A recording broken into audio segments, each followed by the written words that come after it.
Assalamualaikum warahmatullahi wabarakatuh. Salam sejahtera bagi kita semua. Dalam kesempatan ini saya akan berbagi pengalaman studi lapangan sebagai bagian dari tugas berbagi pengalaman pada pelatihan PKP Angkatan 1 tahun 2021.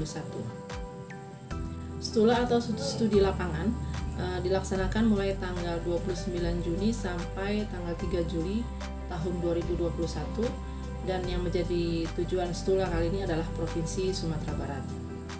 Setelah menempuh perjalanan darat selama kurang lebih 15 jam, kami tiba di Provinsi Sumatera Barat dan kemudian langsung menuju ke Hotel Grand Zuri yang menjadi tempat kami menginap di Sumatera Barat selama pelaksanaan stula.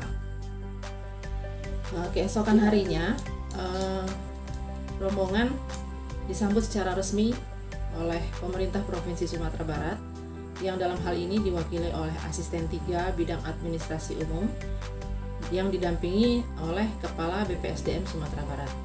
Acara penyambutan ini dilaksanakan di Kantor Gubernur Sumatera Barat. Setelah penyambutan oleh pemerintah Provinsi Sumatera Barat, acara dilanjutkan dengan melakukan kunjungan ke lokus yang telah ditentukan. Peserta dibagi menjadi 3 kelompok dan masing-masing kelompok juga sudah ditentukan lokusnya masing-masing. Pada saat ini kebetulan saya menjadi anggota kelompok 1 dan kami mendapat lokus di Dinas Penanaman Modal dan Pelayanan Terpadu 1 Pintu Provinsi Sumatera Barat.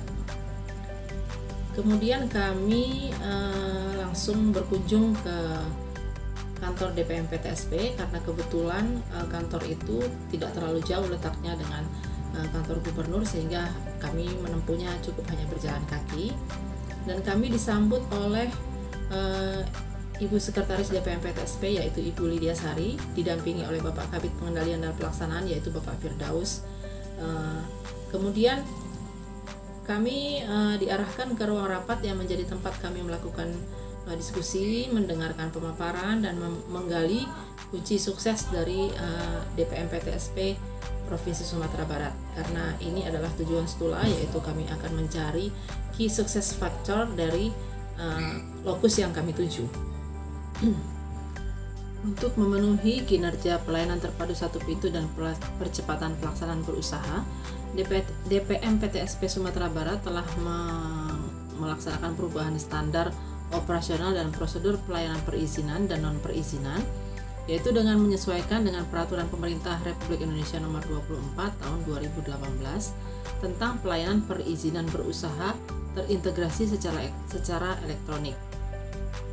Selain itu, DPM PTSP juga melakukan pendampingan terhadap masyarakat dan pelaku usaha sehingga akan lebih mudah dalam mengakses pelayanan perizinan melalui online single submission atau OSS. Nah, beberapa inovasi yang dilaksanakan oleh DPM PTSP Provinsi Sumatera Barat diantaranya adalah yang pertama adalah SIP Sakato atau Sistem Informasi Perizinan Sakato, dan ini adalah program unggulan DPM PTSP Provinsi Sumatera Barat. Yang kedua, penandatangan perizinan secara elektronik atau electronic sign. Yang ketiga, pelayanan bersama langsung ke lapangan untuk perizinan perikanan tangkap. Ini dilakukan untuk nelayan, di mana para nelayan mengajukan perizinan kepada DPM PTSP, kemudian petugas yang akan mendatangi nelayan sehingga kalaupun jauh tidak perlu khawatir karena petugas yang akan datang ke lapangan. Yang ketiga adalah pelayanan perizinan 3 jam atau disebut dengan nantajam. Pelayanan ini ditujukan kepada mahasiswa dan kalangan akademik yang akan mengurus perizinan untuk penelitian, kegiatan penelitian. Kemudian pelayanan perizinan 1 hari disebut juga Nansari. Di sini pelayanan perizinan diselesaikan dalam jangka waktu 1 hari. Yang terakhir adalah mobile tracking gateway. Nah, dari uraian tersebut maka ada beberapa lesson learn yang bisa kami ambil di sini. Yang pertama adalah kepemimpinan, yaitu pemimpin yang mampu mengambil keputusan yang tepat untuk mengatasi keterbatasan di DPM PTSP dan mengelolanya menjadi nilai tambah. Pimpinan mampu membagi tugas yang tepat sesuai dengan kompetensi dan pengalaman masing-masing karyawan atau right sizing, sekaligus meningkatkan efektivitas dan efisiensi dengan memanfaatkan sumber daya yang jumlahnya terbatas. Yang kedua adalah inovasi pelayanan publik, di mana inovasi SIP Sakato yang menjadi andalan DPM PTSP mengantarkan Provinsi Sumatera Barat menjadi nominator 5 besar tingkat nasional atas penilaian kinerja penyelenggaraan pelayanan terpadu satu pintu dan percepatan pelaksanaan berusaha pada tahun 2021. Yang ketiga adalah manajemen mutu, di mana yang pertama adalah DPM PTSP melaksanakan pelayanan sesuai prosedur, menggunakan konsultan maupun auditor independen, sehingga DPM PTSP berhasil meraih sertifikat ISO pada tahun 2016.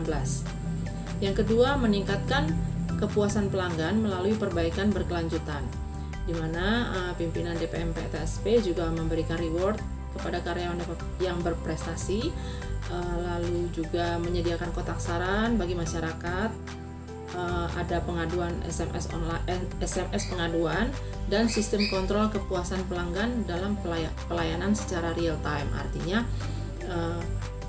sesuai dengan SOP, apabila SOP-nya 3 jam, maka pelayanannya juga dilaksanakan selama 3 jam. Kemudian yang keempat adalah manajemen pengawasan. Yang pertama adalah pengawasan terhadap pelaksanaan kewajiban para pelaku usaha. Yang kedua, pemenuhan tanggung jawab bagi para pelaku usaha. Kemudian yang ketiga, tindak lanjut pelaksanaan pemantauan. Dan keempat adalah tindak lanjut evaluasi perizinan berusaha. Dari uraian tersebut, maka hal yang bisa kami adopsi untuk kami terapkan pada OPD kami adalah kepemimpinan yang mampu mengelola dan memaksimalkan sumber daya yang ada, sehingga kelemahan atau kekurangan justru bisa menjadi kelebihan organisasi. Karena menurut kami adalah sesuatu yang sangat keren sekali apabila justru kelemahan kita, kekurangan kita itu bisa kita kelola dengan sangat maksimal, dengan optimal, sehingga justru bisa meningkatkan potensi yang tadinya mungkin tertutupi atau tersembunyi atau tidak terlihat karena adanya kelemahan itu.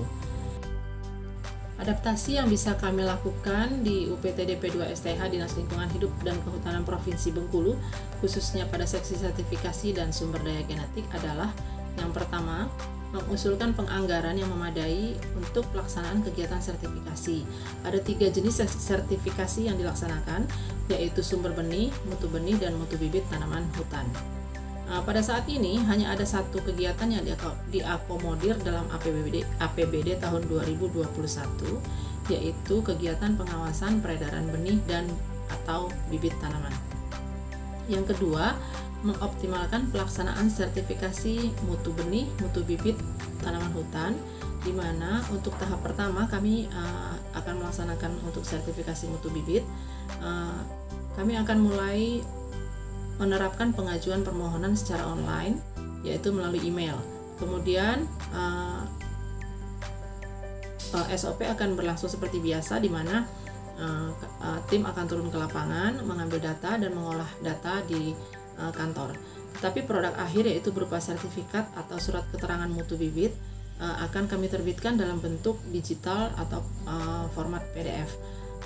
Yang ketiga adalah meningkatkan kualitas atau kompetensi sumber daya manusia melalui pelaksanaan in-house training.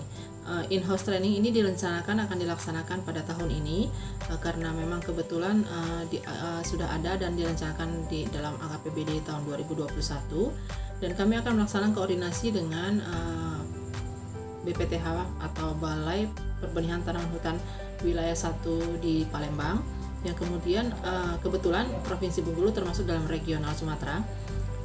Tenaga teknis akan diundang untuk memberikan pelatihan bagi teman-teman dan staf di UPTD P2 STH, sehingga dengan demikian bisa meningkatkan kapasitas, kompetensi, dan kualitas dari sumber daya manusia yang ada.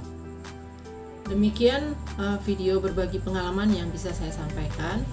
Buat teman-teman peserta PKP sekalian, tetap semangat, tetap jaga kesehatan. Tugas kita harus selesai. Salam sehat.